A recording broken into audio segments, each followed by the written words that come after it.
Hello friends, today in this session we are going to study the lesson and epitome of courage. Unit 2, 10th standard English subject. विद्यार्थी मित्रांनो नमस्कार. आज आपण या भागात इयत्ता 10वी इंग्रजी विषयाचा युनिट 2 मधील एन एपिटमी ऑफ करेज हा लेसन अभ्यासणार आहोत. First of all we will summarize the lesson. Some unfortunate people are born with a disability, but those are strong-minded and success in overcoming their disability and achieving their goals. Dr. Stephen Hawking, a world-renowned scientist, was stricken with a rare disease. This disease causes the muscle in the body of gradually weaken. Even so, this great man continued his research and achieved success. His examples inspire today's young generation. विद्यार्थी मित्रांनो, काही दुर्दैवी व्यक्ती अपंगत्वाने जन्माला येतात, परंतु जे मनाने खंबीर ते अपंगत्वावर मात करून लक्ष्य साध्य करण्यात यशस्वी होतात. स्टीफन हॉकिंग जगप्रसिद्ध वैज्ञानिक एक दुर्मिळ आजाराने ग्रस्त होते. या आजारामुळे शरीरातील स्नायू कमकुवत होत जातात. तरी या महान माणसाने आपले संशोधन चालू ठेवले आणि यश संपादन केले. त्याचे उदाहरण आजच्या तरुण पिढीला प्रेरणा देते. Now friends, let's get start it. An epitome of courage म्हणजे धैर्य किंवा शौर्याचे एक प्रतीक, एक उदाहरण. Through doctor Stephen Hawking, one of the great scholars of this century, trying to spend your whole life on your weakness, disability or not, despite suffering from a very rare and terrible disease. Dr. Stephen Hawking kept his research unrealistic. His exemplary work should inspire us to do our best even in the most difficult of circumstances. या शतकातील एक महान शास्त्रज्ञ doctor Stephen Hawking यांच्या मार्फत आपण आपल्या अशक्तपणा, अपंगत्व किंवा दिव्यांग त्यांच्यावर आपले संपूर्ण आयुष्य लपवण्याचा प्रयत्न करतो. तसे त्यांनी केले नाही. अगदी दुर्मिळ आणि भयानक आजाराने ग्रस्त असूनही डॉक्टर स्टीफन हॉकिंग यांनी आपले संशोधन अवास्तव ठेवले. त्यांच्या अनुकरणीय धैर्याने आम्हाला परीक्षित परिस्थितीतही सर्वोत्तम काम करण्यात प्रेरित केले आहे. The death of the great scientist Galileo 300 years later. Dr. Stephen Hawking was born in Oxford, London on the 8th January in 1942. His parents don't knowing that one day his young son would be welcomed as a great scientist. No one can imagine that his mind will go into space like light for a century. Most importantly, no one could have guessed that would be the ruling place. महान शास्त्रज्ञ गॅलिलेच्या मृत्यूच्या 300 वर्षानंतर doctor Stephen Hawking यांचा जन्म लंडनच्या Oxford येथे झाला. 8 जानेवारी 1942 रोजी झाला. त्यांच्या आईवडिलांना हे माहीत नव्हते की एक दिवस त्यांच्या मुलाचे लहान शास्त्रज्ञ म्हणून स्वागत होईल. या शतकात त्यांचे मन प्रकाशाप्रमाणे अंतराळात जाईल अशी कल्पनाही कोणाला करता आली नाही. सर्वात महत्त्वाचे म्हणजे तोच धैर्याचे स्थान असेल असा कोणी अंदाज बांधू शकले नव्हते.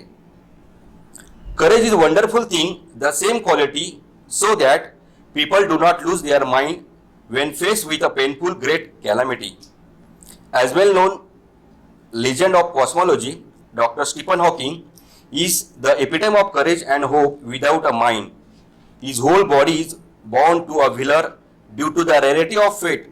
Yet he is one of the greatest scientists of this century. धैर्य ही एक अद्भुत गोष्ट आहे.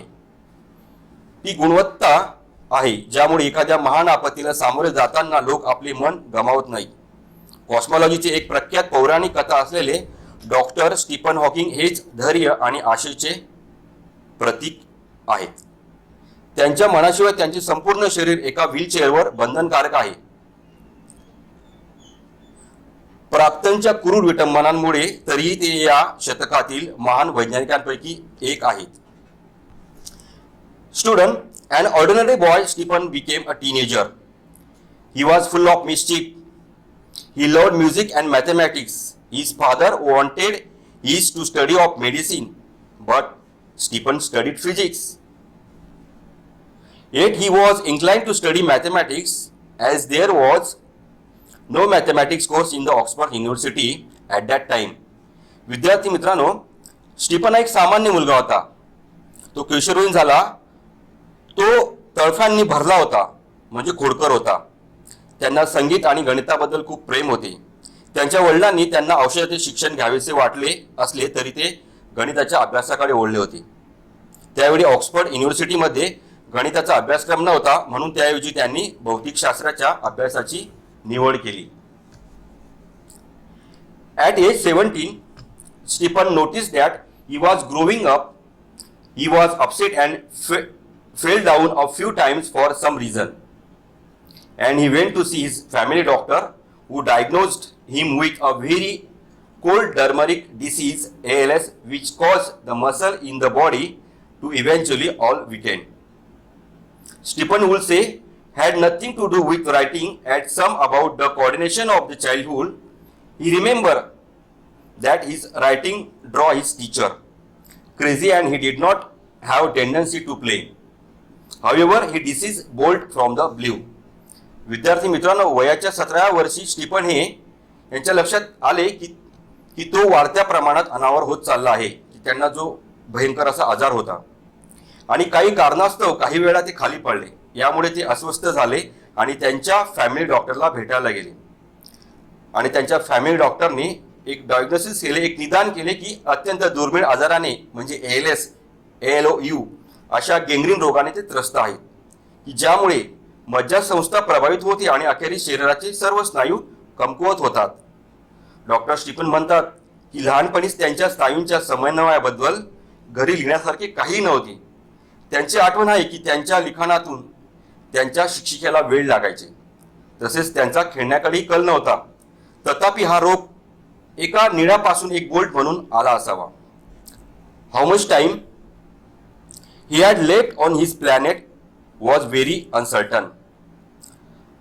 The prognosis is bad. The doctor said they could not do much. Unsurprisingly, Stephen decided to continue his research and engrossed with a Jane Weil. This is because he started living life for a while and continued his doctoral research work with renewed vigor. त्याने या ग्रहावर किती वेळ सोडला होता हे फारच अनिश्चित होते. रोग निदान अतिशय वाईट होते आणि डॉक्टर म्हणाले की त्यांना जास्त काही करता येणार नाही. निरुपयोगी स्टीफनने आपला संशोधन सुरू ठेवण्याचा निर्णय घेतला आणि जेन वाईलशी मग्न झाला. स्टीफन म्हणतात की विडंबना वाटेल ती निराशाजनक अवस्थेत आहे. त्यांनी जीवनाचा सर्वात आनंद घेण्यास सुरुवात केली हे त्यांचे म्हणणे असे आहे, कारण त्यांनी क्षणभर आयुष्य जगण्यास सुरुवात केली आणि डॉक्टरेट संशोधन कार्य नव्या जोमाने चालू ठेवले. Meanwhile, this disease went over the body and disabled him. He started studying the concept of black hole, inspired his ideas with bright ideas. He made statements about the unique age that shook the established theory of the scientists. It is believed that the universe was created beginning Big Bang. Stephen invented the concept of algebra to better explain the concept. दरम्यानच्या काळामध्ये हा आजार स्टीफनच्या शरीरावर गेला आणि त्याने त्याला अक्षम केले. त्यांनी PhD मिळवण्यासाठी ब्लॅक होल या संकल्पनेचा अभ्यास करण्यास सुरुवात केली. आतापर्यंत ते व्हीलचेअर पुरताच मर्यादित होता आणि वेगाने आपला हातावर आणि बोलण्यावर नियंत्रण गमावत होता. ब्लॅक होलच्या अभ्यासाने त्यांच्या कल्पनांना उज्ज्वल कल्पनांनी प्रेरित केले. त्यांनी अनेक युगाचे वक्तव्य केले की ज्यामुळे प्रस्थापित सिद्धांत हादरले. शास्त्रज्ञांचा असा विश्वास आहे की या विश्वाची निर्मिती बिग बॅगने झाली. ही संकल्पना अधिक चांगल्या प्रकारे स्पष्ट करण्यासाठी डॉक्टर स्टीफन यांनी ली अल्जेब्रा म्हणून ओळखला जाणारा शोध लावला. Although confined to a wheelchair, they have no control over the body and help to express their thought through finger and a computer. Dr. Stephen Hawking is a authority of a deeper subject of science. He was been awarded several honorary doctorates and awards. He is a fellow of the Royal Society and member of the US National Academy of Science. जरी व्हीलचेअरवर मर्यादित असले तरी शरीरावर कोणतेही नियंत्रण नसलेले बोट आणि संगणकाद्वारे त्यांचे विचार व्यक्त करण्यात मदत करतात. डॉक्टर स्टीफन हॉकिंग हे विज्ञानाच्या सखोल विषयावरचे अधिकार आहेत. त्यांना अनेक मानद डॉक्टरेट आणि पुरस्कार देण्यात आले आहेत. ते रॉयल सोसायटीचे फेलो आहेत आणि ते US नॅशनल अकॅडमी ऑफ सायन्सचे सदस्य देखील आहेत. Although Einstein is considered to be the same as the wise man, Dr. Stephen Hawking is a very humble man, a simple earthly man. His writing is full of wit and humor. He has written many books on his wonderful ideas with the common man in mind. His writing style is also clear that even non-scientists can understand him. A Brief History of Time is one of the best-selling books of its time. बुद्धिमत्तेत आइन्स्टाईनचा समान विचार केला जात असला तरीही doctor Hawking हे अत्यंत नम्र माणूस आहे.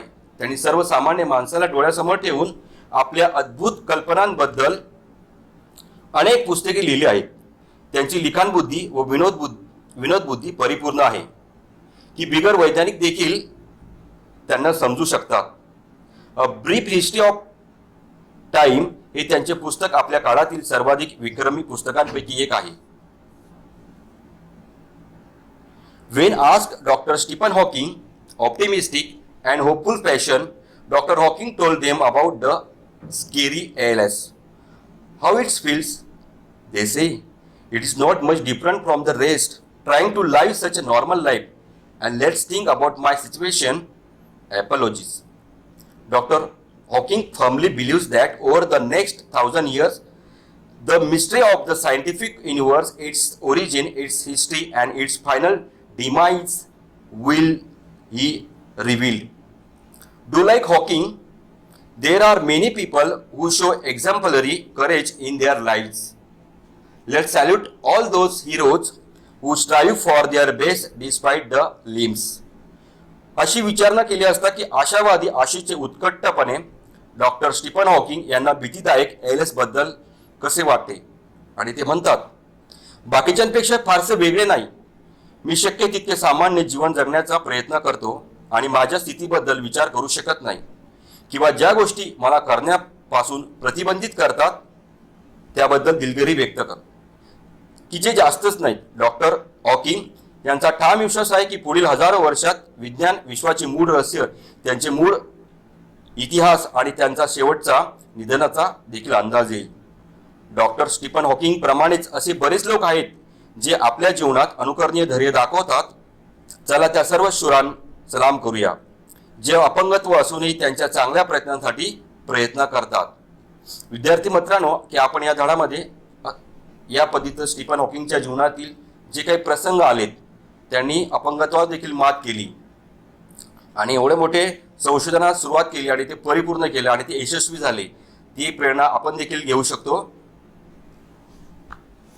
If your action inspire others to dream more, learn more, and become more, you are a leader.